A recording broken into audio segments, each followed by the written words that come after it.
want to believe that Rosalita had anything to do with it. Rosalita had always been so sweet and kind. But as she got older, Brooklyn became a little concerned about some of the comments Rosalita was making. When one of the family dogs died suddenly, Brooklyn was heartbroken. She went to her room and expressed her grief with Rosalita, hoping that she would help her feel better. Why are you sad? I thought I was your best friend. I'm still here, aren't I? Brooklyn was taken aback by what she said. What's that supposed to mean? I can feel you pulling away from me, Brooklyn. My dog just died and you're making me feel worse instead of better. Maybe you're really not that great of a friend. And with that, Brooklyn stormed out of the room. Rosalita tried to apologize over the next couple of days, but Brooklyn wasn't ready to speak with her again. Days turned into years. Brooklyn is now 19 years old. One day, she heard Rosalita crying. It had been such a long time since Brooklyn spoke to or played with her. If Rosalita was trying to guilt Brooklyn, it worked. Is everything okay, Rosalita? Brooklyn asked. Rosalita stopped sobbing. Do you remember the nurse who gave this bear to you? Yes, I do. She was my mom. Rosalita continued. She was always crying because I wasn't doing well. I was staying in the same hospital as you. Did anyone ever tell you where your new heart came from? Brooklyn shook her head. You are my art, Brooklyn. Your life brought meaning to my death. Brooklyn's eyes filled with tears.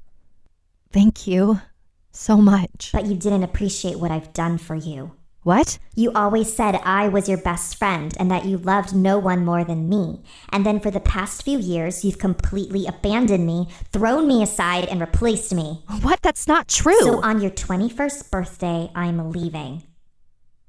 What do you mean? Where are you going? And I'm taking my heart with me. Brooklyn paused. Rosalita, does that mean that Rosalita didn't say another word and wouldn't answer Brooklyn whenever she brought it up again. What did Rosalita mean by that? Guess she'll find out in 2 years. A very special thank you to Brooklyn and, I suppose, Rosalita for sending that story in. I received that story maybe more than a year and a half ago, actually, so maybe I should check in on Brooklyn.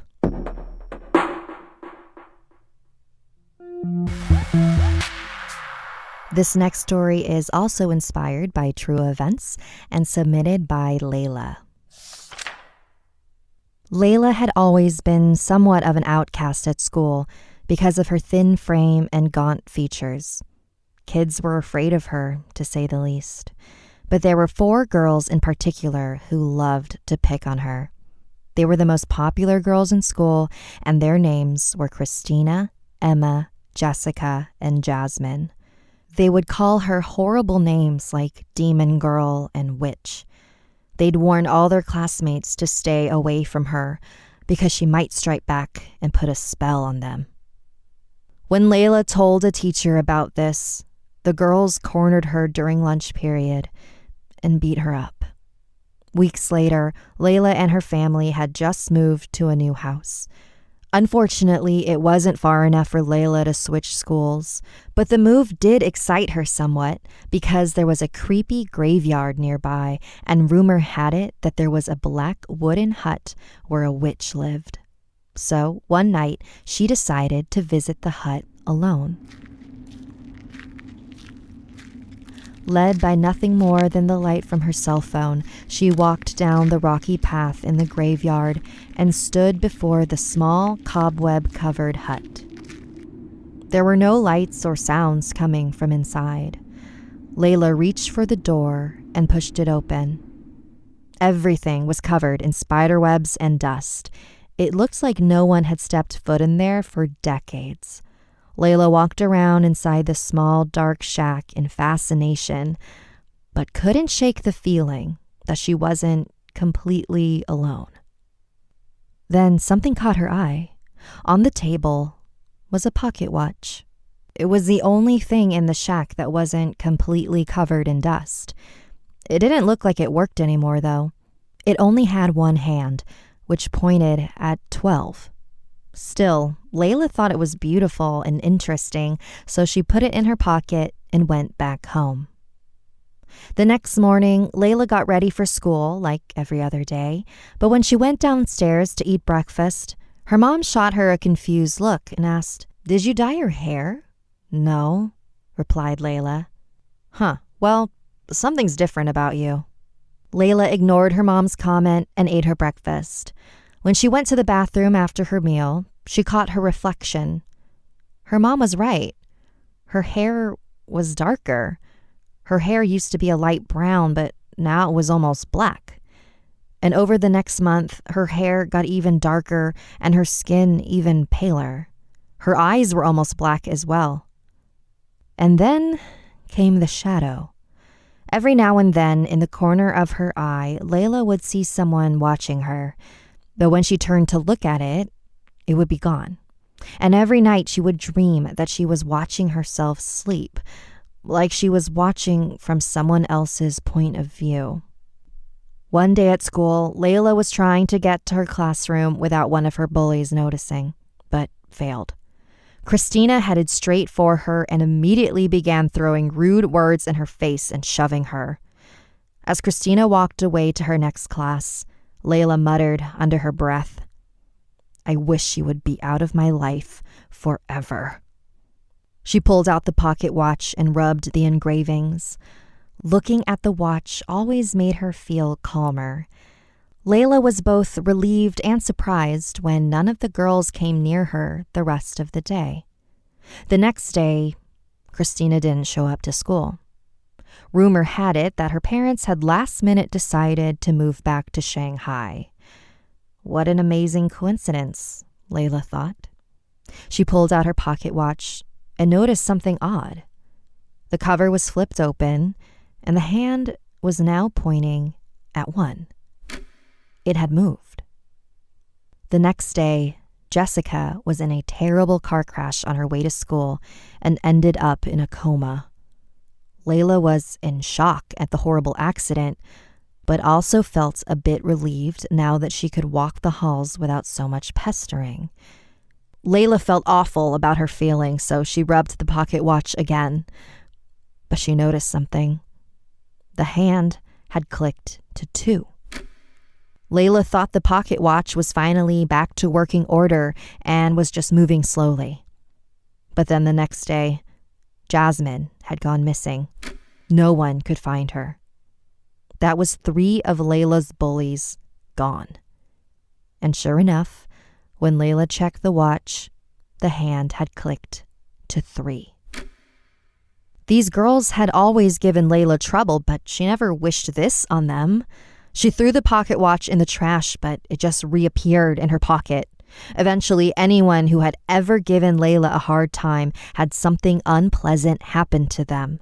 Kids were disappearing left and right, and finally, the hand now pointed at 11. Emma, the last of the 4 bullies, confronted Layla one day and assaulted her with kicks and punches. Emma was in tears and shouted, "You're a demon, Layla. I don't know what you're doing, but it needs to stop. Do you understand?" Layla stood up, bleeding from various wounds and limbs aching. She scowled at Emma and said, "I have put up with you." Threw the watch back on the table and ran back home. And the very next day, Jessica awoke from her coma.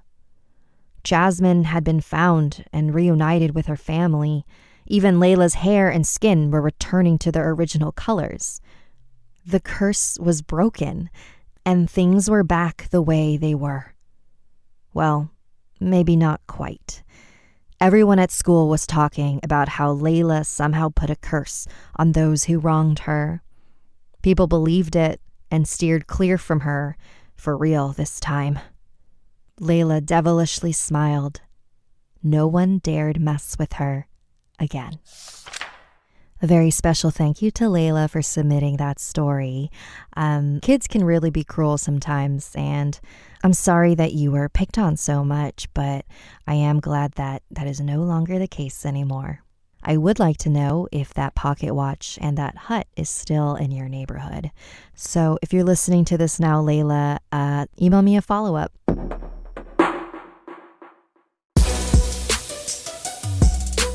You ever start playing with your phone and realize there's a setting buried deep in the menus and you suddenly notice it makes your whole life way easier? I kind of do that all the time. I'm Marquez Brownlee, aka MKBHD. And I'm Andrew Manganelli, and on our podcast Waveform, we'll keep you up to date on everything you need to know in the world of tech, including all those weird tips that make your life that much easier. We're always trying to help people like you, including all the tech nerds, by going super deep in the weeds on every phone, smartwatch, connected car, and computer we can get our hands on. And not only do we keep you informed on the latest tech, but we also occasionally have interviews and special guests like Shark Tank's Kevin O'Leary and Apple's Craig Federighi. So don't miss out on a single episode. Subscribe to Waveform, the MKBHD podcast, on Apple Podcasts, Spotify, or if you're like us, you already have a favorite podcast app. So just go listen and subscribe there.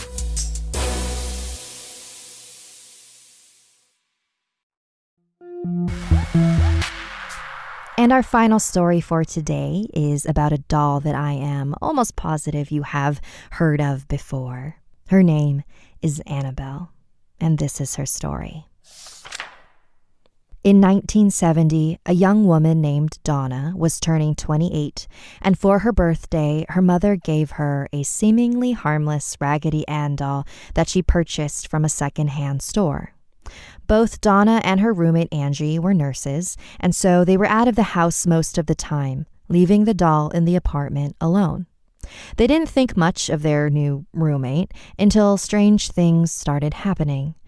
One night after a long shift, Donna came home to find the doll sitting on her bed in her closed bedroom, which would have been perfectly fine if that's where Donna had left her. Donna had placed the doll in a corner and closed the door. How could it have moved? Angie wasn't even in the house at the time. Other nights, Donna would find the doll sitting on the couch with its legs crossed and arms folded, or standing upright in the kitchen. Both Donna and Angie were rational young women and believed there had to be a reasonable explanation for this. Maybe they were just remembering things wrong. But Lou, Angie's fiancé, thought otherwise. He did not trust that doll one bit and wanted them to get rid of it, or at least consult a medium to see if there truly was something inside it. But Donna and Angie didn't believe that was possible, so they carried on as usual. Then they began finding handwritten notes around the house. They were written in pencil, in childlike handwriting, on pieces of parchment, a type of paper that no one in the house owned. They read, "Help us." One night, Donna came home and found a mysterious red liquid on the doll's hands and chest. It looked like blood, but it was coming from inside the doll. That was the push that Donna and Angie needed to come to terms with the fact that there was something wrong with this doll. They brought in a medium and performed a seance. After sitting around the table in silence, the medium finally spoke up. A long time ago, before this apartment complex was built, there was a field on this property, and it was here that the body of 7-year-old Annabelle Higgins was found, and it is in this doll that her spirit now lives.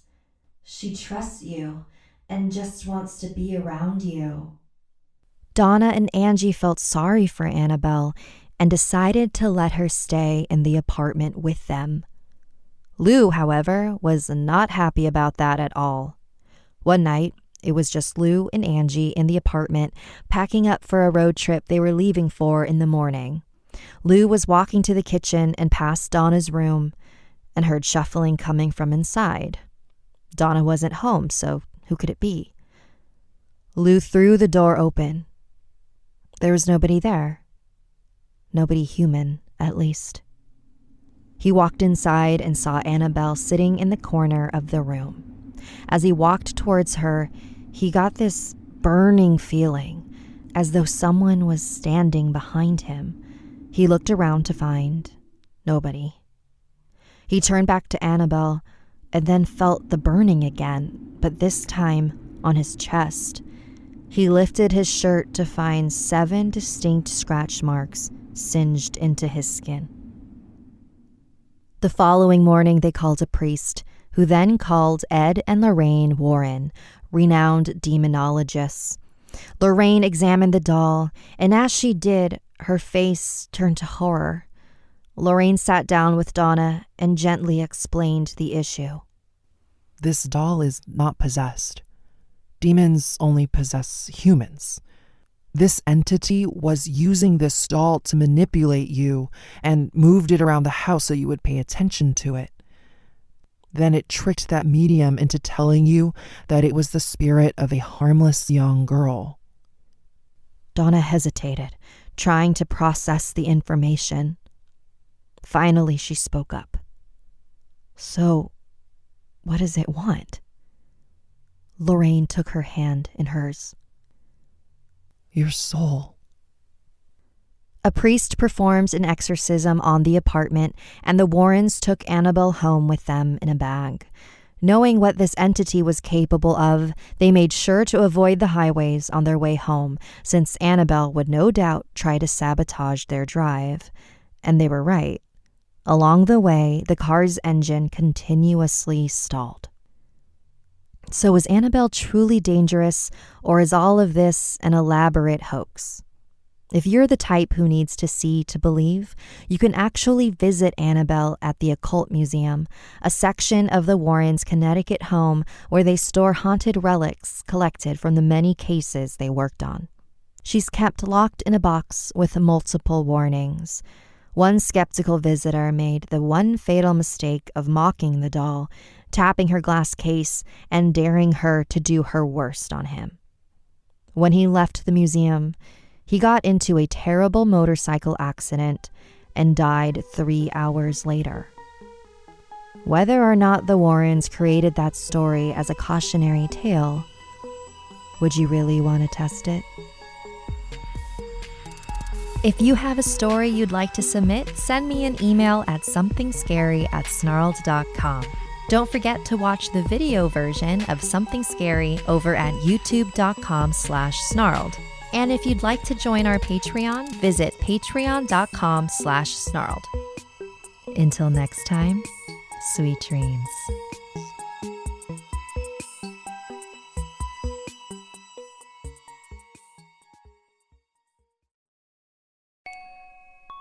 Hi, Oddings. This is the Something Scary podcast. I'm your Ate Sapphire. Sound is a funny thing, isn't it? When you hear something mysterious and unsettling, your imagination begins to create images in your head. And most of the time, those images are much more frightening than the reality. However, silence can also make your hair stand on end. In today's episode, I'll be sharing stories about ominous sounds and the dangers of silence. First, we'll visit a summer camp where an outspoken girl becomes the victim of a terrible prank. Then, we'll follow a whistling old